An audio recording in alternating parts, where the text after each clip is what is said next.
ఇటీవల కొండ సురేఖ కూతురు కొండ సుష్మిత చేసిన వ్యాఖ్యలు ఓవరాల్గా అటు సోషల్ మీడియాలో కావచ్చు ఇటు మీడియాలో వైరల్ అయిన పరిస్థితి. సో దీనికి సంబంధించి ఎంతో పెద్ద చర్చనీయాంశంగా మారిందని చెప్పుకోవచ్చు. సో ప్రస్తుతం ఇదే అంశానికి సంబంధించి మనతో పాటు మాట్లాడడానికి వడ్డేరా కార్పొరేషన్ చైర్పర్సన్ రేణుకా గారు ఉన్నారు. ఒకసారి వారి మాటలు తెలుసుకుందాం. అక్క నమస్తే. సో అంటే తన కేవలం కొండ సుష్మిత అనే ఒక వ్యక్తి కేవలం మీ పార్టీ కార్యకర్త కాదు, మీ పార్టీలో ఉన్న ఒక పదవి ఉన్నా కూడా కాదు, కేవలం ఒక మినిస్టర్ కూతురు అయినప్పటికీ అలాంటి వ్యాఖ్యలు చేయడం ఎట్లా చూస్తారు? ఇప్పుడు కూర్చున్న కొమ్మని నరుక్కునే వాళ్ళని తెలివికల్లోళ్ళు అంటారా?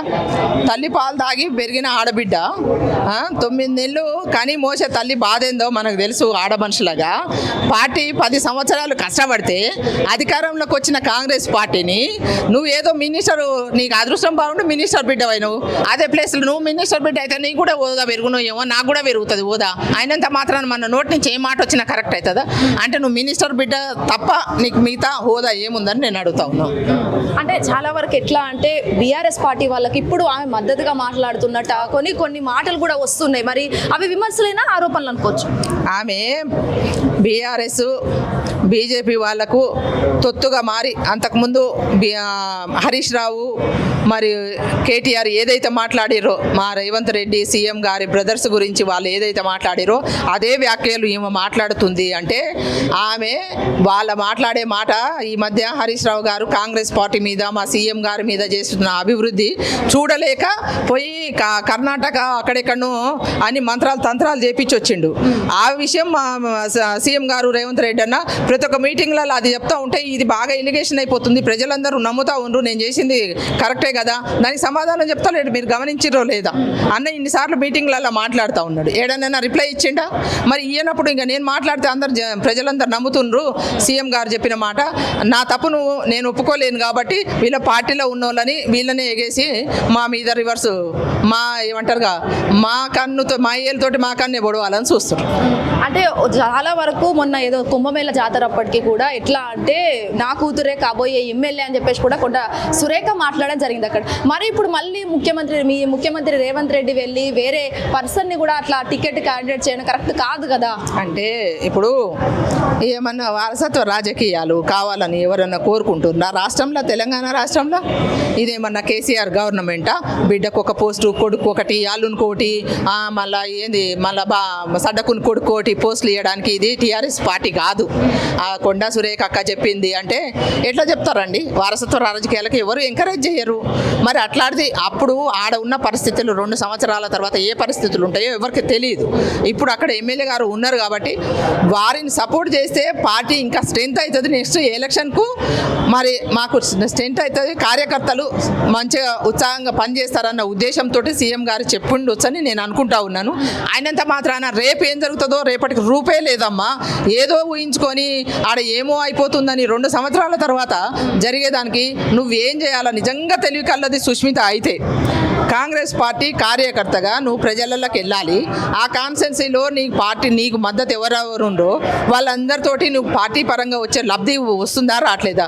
పెన్షన్లు వస్తున్నాయా, బియ్యం వస్తున్నాయా, మీ పిల్లలు రెసిడెన్షియల్ హాస్టళ్లలో మంచి ఫుడ్ పెడుతుండ్రు, ఇవన్నీ మీకు అందుతున్నాయా లేదా అని తెలుసుకొని నువ్వు మంచిగా పార్టీకి కార్యకర్తలకు సేవ చేస్తే ఇంటెలిజెన్స్ రిపోర్ట్ ఎట్లా తీసుకుంటారు 2 సంవత్సరాల తర్వాత? అప్పుడు నీ పేరే వస్తే నీకే టికెట్ వస్తుంది కదమ్మా. ముందే పిల్లలు పుట్టక ముందే కుల్లాయి గుట్టించినందుకు ఈ మాటలు ఎందుకని నేను అడుగుతా ఉన్నాను. అంటే రీసెంట్గా కూడా ఆమె ప్రెస్ మీట్లో మాట్లాడినప్పుడు కొన్ని వ్యాఖ్యలు కూడా చేసింది. అంటే ఇది ఇట్లా ఎవరైనా కౌంటర్ వేసినా, ఎవరన్నా నాకు అపోజిట్గా మాట్లాడినా చిట్టాలన్నీ బయట పెట్టేస్తా అని చెప్పేసి కూడా మాట్లాడినంది. సో ఎట్లా చూస్తారు? ఎవరు చిట్టాలు ఎవరు బయట పెడతారమ్మా? నీ చిట్టా ఏందో బస్ నువ్వు సంగతి నువ్వు చూసుకోరాదు. బీఆర్ఎస్ అయినా ఏమన్నా నీకు రిపోర్ట్ ఇచ్చిండా చెప్పు. మరి కాళేశ్వరం మీద అంత పెద్ద ఫ్రాడ్ జరిగినప్పుడు నువ్వు ఎందుకు మాట్లాడలేదమ్మా? లేకపోతే నిన్న మొన్న హరీష్ రావు మాట్లాడుతుంటే దాని గురించి ఎందుకు మాట్లాడే? ఎన్నడన్నా పార్టీ పరంగా పార్టీకి సపోర్ట్ చేసి మాట్లాడలేదు నువ్వు. బీఆర్ఎస్ని ఒక మాట అనలేదు, బీజేపీని ఒక మాట అనలేదు. మరి నువ్వు ఇప్పుడు మేము బీజేపీ నువ్వు వాళ్ళ మాట మాట్లాడుతున్నావు కాబట్టి నువ్వు వాళ్ళ మనిషివనే చూస్తాం తప్పితే కాంగ్రెస్ మనిషివని మేము చూడట్లేదు. నువ్వు చెప్పే మాటలకు బ్లాక్మెయిల్ రాజకీయాలు ఈడ పనికి రావమ్మా. ఈడ ఎవ్వరు భయపడేటోళ్ళు లేరు. నేను అదే చెప్తా ఉన్నా ఇప్పుడు ఇంతకుముందు మాట్లాడిన వాళ్ళకు కూడా.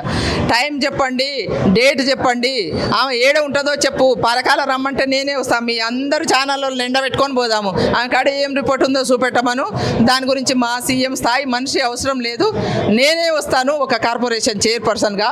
నేను 20 సంవత్సరాలు సంవత్సరాలు పార్టీలో పనిచేసిన కార్యకర్తగా మాట్లాడుతున్నా ఈరోజు. నాకు నువ్వు నేను వస్తా, నీ రిపోర్ట్ ఏముందో నాకు చెప్పు చెల్లెమ్మ, నేను వచ్చి మాట్లాడతాను. నీ బాధ ఏందో, నీ కడుపులో బాధ ఏందో, నీ ఏం రిపోర్ట్ ఉందో మాకు చూపి. ఈడెవరు దొంగతనం చేస్తలేరు, ఇంకేమో చేస్తలేరు. నువ్వు మాట్లాడదలుచుకుంటే నిన్న మొన్న బీఆర్ఎస్ వాళ్ళు మాట్లాడినప్పుడు ఒకనాడు ఒక కౌంటర్ ఏవైతివి. నీకేందన్న బాధ ఉంటే నువ్వు పోయి అధిష్టానంతో మాట్లాడుకో, లేకపోతే పార్టీలో ఉన్న సీనియర్లను కూర్చోబెట్టి మాట్లాడు. అన్న ఇట్లా మాట్లాడిండు అన్న, ఇది కరెక్టా కాదా, మరి ఇట్లా ఏంది అని మాట్లాడు. అంతేగాని నువ్వు పార్టీని నీవు 10 సంవత్సరాలు మేమందరం కష్టపడి అన్నోళ్ళు బట్టి అన్న, మహేష్ అన్న, సీఎం గారు పాదయాత్రలు చేసి, ధర్నాలు చేసి, కేసులు పెట్టుకొని పార్టీ అధికారంలోకి వచ్చినాక మొత్తం టీఆర్ఎస్ మొత్తం లూటి చేసిపోతే ఖజానా మొత్తము దాన్ని ఒక్కొక్కటి 7,000 కోట్ల అప్పులు వడ్డీలు కట్టుకుంటా ఇప్పటికీ మా ప్రభుత్వము ముందుకు తీసుకుపోతా ఉంటే, సంక్షేమ పథకాలు ఏడ కూడా ఆపకుండా ముందుకు తీసుకుపోయి ప్రభుత్వాన్ని ముందుకు తీసుకుపోతుంటే దాన్ని మంచిగా మెచ్చుకొని నువ్వు దీన్ని ప్రజలలో తీసుకుపోయి నీ కాన్సెన్స్లో ప్రజలకు చెప్పి నువ్వు ఎమ్మెల్యే కావడానికి ఎదిగే అవకాశం ఉంటే అట్లా చేసుకోవాలా. తెలివి కల్లోలు చేసే ఆలోచన ఇది. నువ్వు మినిస్టర్ బిడ్డవైనంత మాత్రాన నువ్వు బ్లాక్మెయిల్ రాజకీయాలు చేసి నేను ఇది చేస్తా అది చేస్తా, సోమాజిగూడలో అనే ప్రెస్ మీట్ పెడుతురా అమ్మ, నేనే వస్తా, ఎవరో ఎందుకు, నేను మీ తరపున నేను కోరుతా ఉన్నాను చెల్లెమ్మని, రామ్మ మాట్లాడదాం, నీ దగ్గర ఏం రిపోర్ట్ ఉందో నాకు చెప్పు, లేకపోతే నువ్వు నేను ఇద్దరం కలిసి ఢిల్లీకి పోదాం పా, ఆడనే మాట్లాడదామని నేను సవాల్ విసురుతా ఉన్నాను. నువ్వు బీజేపీ బీఆర్ఎస్ మాకు తొత్తు పలుకుతున్నావు కాబట్టి నువ్వు మా పార్టీ కార్యకర్తవు కూడా కాదని నేను చెప్తా ఉన్నాను. Right, thank you so much. So BJP బీఆర్ఎస్కి సంబంధించి కావాలనే నువ్వు తొత్తు పలుకుతున్నావు కాబట్టి ఈ రోజు వాళ్ళ అండ చూసుకొని మాట్లాడుతున్నావు అని చెప్పేసి కూడా పలు కాంగ్రెస్ పార్టీ మహిళా కార్యకర్తలు కావచ్చు, కార్పొరేషన్ చైర్మన్లు కూడా మాట్లాడుతున్న పరిస్థితి ఓవరాల్ గా గాంధీ భవన్ లో నెలకొందని చెప్పొచ్చు. వీడు అనిల్తో శ్వేతంగా hit TV Gandhi Bhavan. Hit TV app, ఇందులో short news, live news, entertainment shows, movies, digital magazines తో పాటు మీ జిల్లా వార్తలను కూడా ఫ్రీగా చూడొచ్చు. ఇంకెందుకు ఆలస్యం, వెంటనే హిట్ టీవీ యాప్ ని డౌన్లోడ్ చేసుకుని ఫ్రీగా ఎంటర్టైన్మెంట్ పొందండి. Hit TV app. Hit TV app. Please download hit TV app. Hit TV app ని ఫ్రీగా డౌన్లోడ్ చేసుకొని ఎంజాయ్ చేయండి. మీకు నచ్చిన ఎంటర్టైన్మెంట్ కోసం హిట్ టీవీ యాప్ ని ఫ్రీగా డౌన్లోడ్ చేసుకొని ఎంజాయ్ చేయండి. హిట్ టీవీ యాప్ ని డౌన్లోడ్ చేసుకుని ఆస్వాదించండి, ఆశీర్వదించండి. ఇంతమంది సెలబ్రిటీలు హిట్ టీవీ యాప్ ని డౌన్లోడ్ చేసుకోండి అని చెప్తున్నారంటే ఎంత మంచి యాప్ ఆలోచించండి. అమెరికా అమెరికా అమెరికా అమెరికాలో చదవాలనుకునే వాళ్ళకి విశ్వసనీయమైన పేరు మన శౌర్య కన్సల్టెన్సీ. UK లో 1 year masters, UK లో 1 year masters, 2 years work permit up to 5 years visa. Contact Saurya Consultancy. Contact 89851 89851.